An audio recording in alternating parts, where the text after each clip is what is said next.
Si on était bien au pays, est-ce qu'on allait prendre la route de l'aventure? Ah, monsieur le président,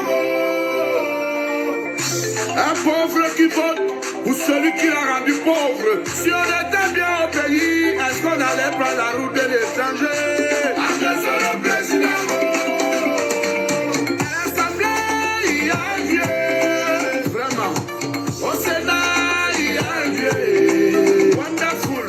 À la présidence, il y a un vieux. Dans tout le gouvernement, il n'y a que des vieux, des vieux, des vieux. Des jeunes prennent le chemin de la vie. Hi. Good day to the beautiful people of the Cameroon. The beautiful people of La République du Cameroun, that French country that had its so-called independence on the 1st of January 1960, and the beautiful people of British Southern Cameroon, that country that had its independence on the 1st of October 1961, and it was annexed by La République du Cameroun and France. Ladies and gentlemen, this is a party political broadcast by myself, Maitre Mola Alex Ndiveli Singer, the leader of British Cameroon National Party. Ladies and gentlemen, today I've come to ramble about things that are happening in the Cameroons. We have seen people being tortured. They are there on videos. We have seen extrajudicial killing. We have seen people have disappeared because of the bees, the gendarmerie, the police, the military. People who were supposed to protect you, to maintain law and order, to enforce law. They are murdering you. And Mr. Bia's government, they are not doing anything.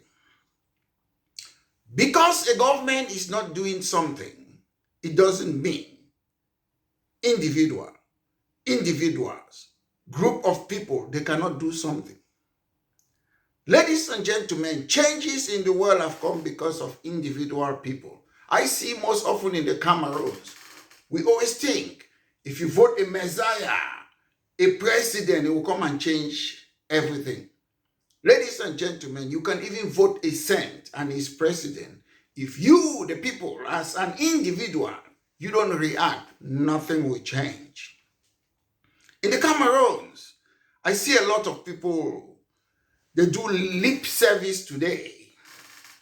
I'm a human rights activist, I'm a human rights defender, I'm a human rights advocate. I don't blame them. They don't owe you anything.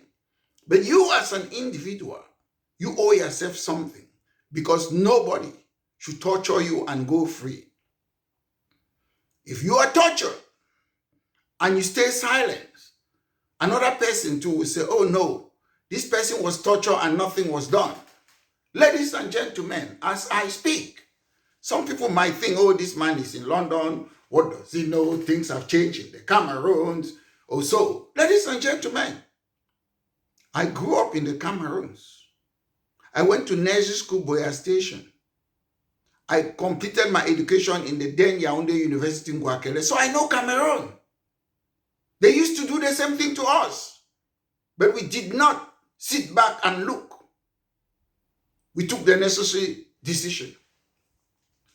I see today, people talk of human rights advocate, human rights defense group, human rights activists. Ladies and gentlemen, I was a boy when I started fighting for human rights.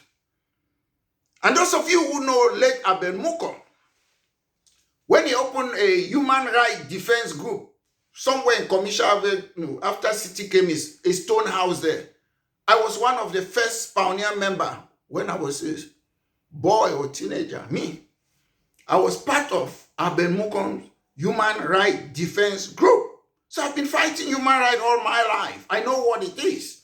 And human rights does not just suffice to come and sit and talk, then keep quiet. We should promote our people. We should advise them. We should know the government of La République du Cameroun. They don't know their laws. When Professor Joseph Owona, my lecturer, drafted what I say, I will call it a one-man constitution without a referendum in La République du Cameroun. I bet you, if you go and find out, you realize top government officials, they have never opened that constitution and read it. I bet you that Mr. Biya have never read the constitution of Cameroon. I bet you that Ngongo have never, Shanta Biya, Ayolo, Atanganji. My friend, Professor Evis Golengole, maybe he has tried, but maybe they don't understand it, because when you talk about torture or the system or the court, I've never seen people being punished for unlawful detention or arbitrary arrest in the Cameroons. But I'm speaking today that the people of the Cameroons, they should learn to take the law, or not the law, into their hands. They should read their laws and don't be discouraged. Because most often when you want to do something, someone will say, oh, this man have done it. Oh, the court will do this. No. Don't stop trying. Before Rosa Parks in America, this lady who sat in a bus, which was meant just for Munzungu, white people, he said, I'm not leaving this bus. It changed the life of so many people. If you keep on waiting for a Messiah to become president, you're wasting your time. Ladies and gentlemen, the United Kingdom was being governed by dictators. Most European countries, dictators. It's individual, not necessarily group. John Wyke and Liberty. He went to prison, this man in London. His statue is in the central London there. Individuals can change a country. So because they are torturing people and nothing have happened, doesn't mean you should keep quiet. The laws are there. If you don't keep on pointing it to the government of La République du Cameroun that my Article 65 right, your fundamental freedom and equality right is in your constitution. Your legal and political right is in Article 65. The preamble is part and parcel of the constitution. Your economic and social and cultural right is in Article 65. Your right to marriage, have a family, own property, your political right, right to believe, your right to self-determination. I bet you when the government of La République du Cameroun started fighting against the people of British Southern Cameroon, they never went to their constitution and know that they have a right to self-determination, Article 65. Same with South Africa, Section 365, 265 of their constitution say they have a right to self-determination. That's why you have a political party, Eastern Cape, that they want independence. They have created a party. And that's why British Cameroon National Party, we have created a political party, because we are following the constitution. When sometimes some brethren and sisters, they started this madness in Northwest and Southwest, I was talking about it. I was saying you people are violating war crimes. They did not listen to me, because most people don't often listen to Jesus or Martin Luther King or Mandela. They don't listen. People just like to follow. I don't know whether it's about because of scamming or they have something to benefit from this thing. Because to me, if you advise me about something, I will listen. Then I will do my research. And they were violating this thing. I see some of them, they have been incarcerated. Some of them have been arrested for violating what I used to talk about 9 years ago.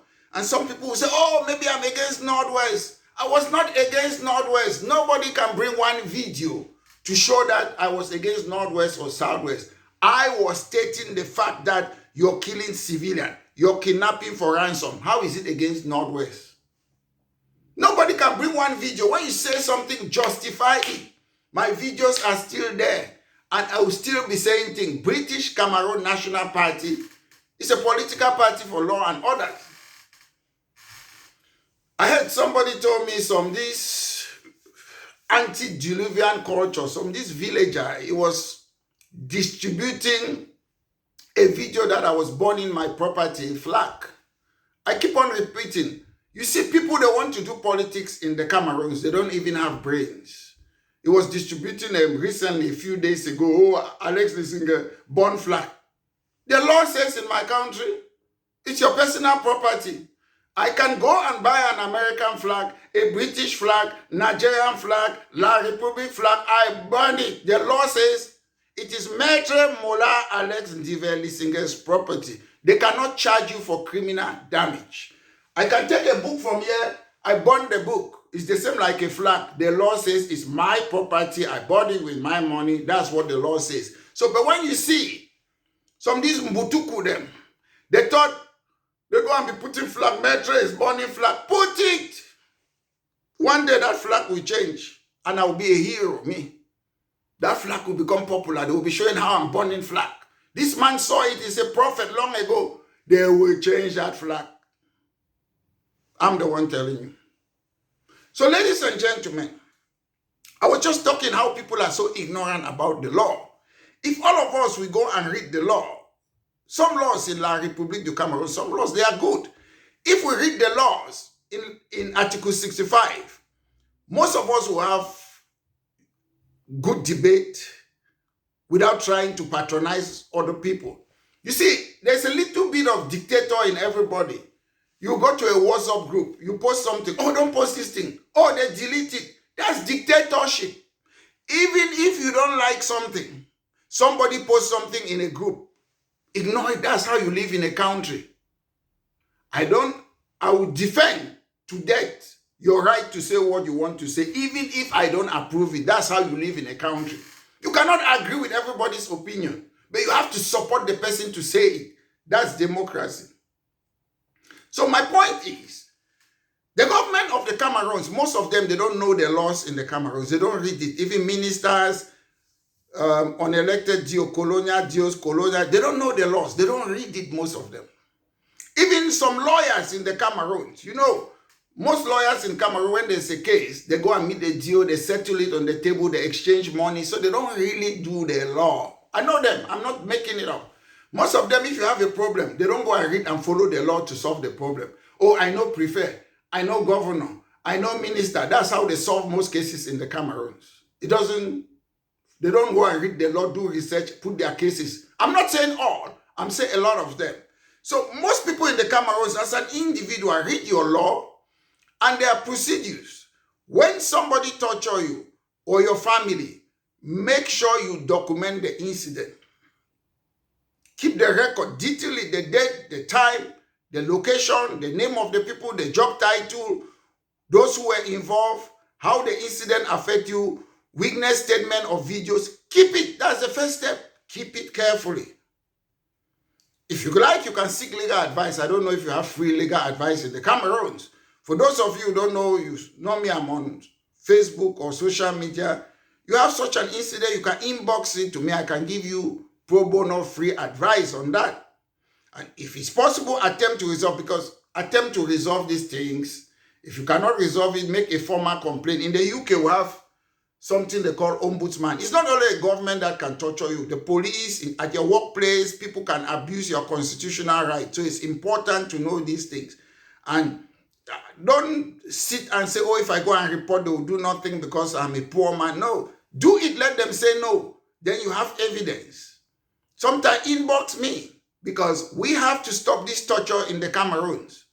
Sometimes try, if you can go to and see a judge to give an injunction so that they should stop it. If a judge doesn't do it, give me the name of the judge. I'll find the name. I will call the judge. Because unlawful detention, all these things, sometimes if you take it to court, the government have to compensate you or your workplace. So don't sit there. If you're a woman, you're being abused at work, you keep quiet. If you want to bring change in a country, change must not only come by changing the president.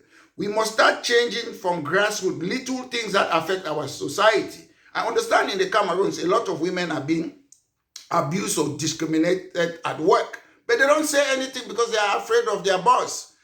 And some of these things are not in the Cameroons. I hope one day I'll register as a lawyer in the Cameroons, because these are the things that we should be fighting in the Cameroons. It's very important. We need that real change. Change cannot just only come in by having a new president. Change must start now, today as I speak. We have to look at those things. Don't be afraid. If you report a case to a police or a judge, give me the name. Inbox me on Facebook. Send it to me. I will find their name and I'll call them and I'll write to them. If they don't take action, I know what I will do, and I will do it for free. Because we cannot sit every day, we just make noise on WhatsApp group.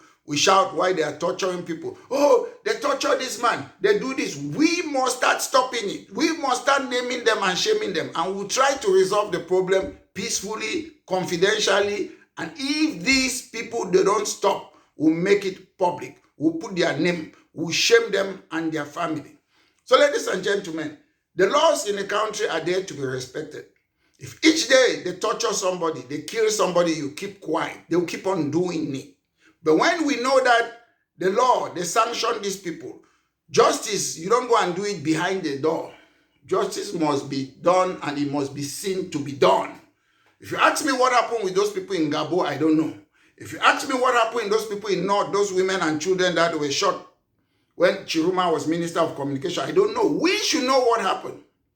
There are people who were in prison because they stole taxpayers' money. Mr. Biya removed them. We don't know their whereabouts. We should know. We should know. You don't do things behind the back of the people. People don't own that country. There are rules. There are laws. And it's us, the people, the sovereign people. It's us that we have to fight the government to make sure that they follow their own laws. Mr. Biya is not above the law. Ngongo is not above the law. Ayolo is not above the law. Shanta Biya is not above the law. Mr. Molinex is not above the law. So ladies and gentlemen, let's start bringing these changes from the grassroots and represent our people, whether it's free. The little things that we do, we don't know what might happen. They say what? The journey of 1,000 miles belongs to what? With a single step. So join us. Join British Cameroon National Party. Let's start that change from grassroots. Thank you very much, ladies and gentlemen. This has been a party political broadcast by myself, Maitre Mola Alex Ndive Lisinge, the leader of British Cameroon National Party. Have a wonderful day. Thank you. Un pauvre qui vote ou celui qui l'a rendu pauvre. Si on était bien au pays, est-ce qu'on allait prendre la route?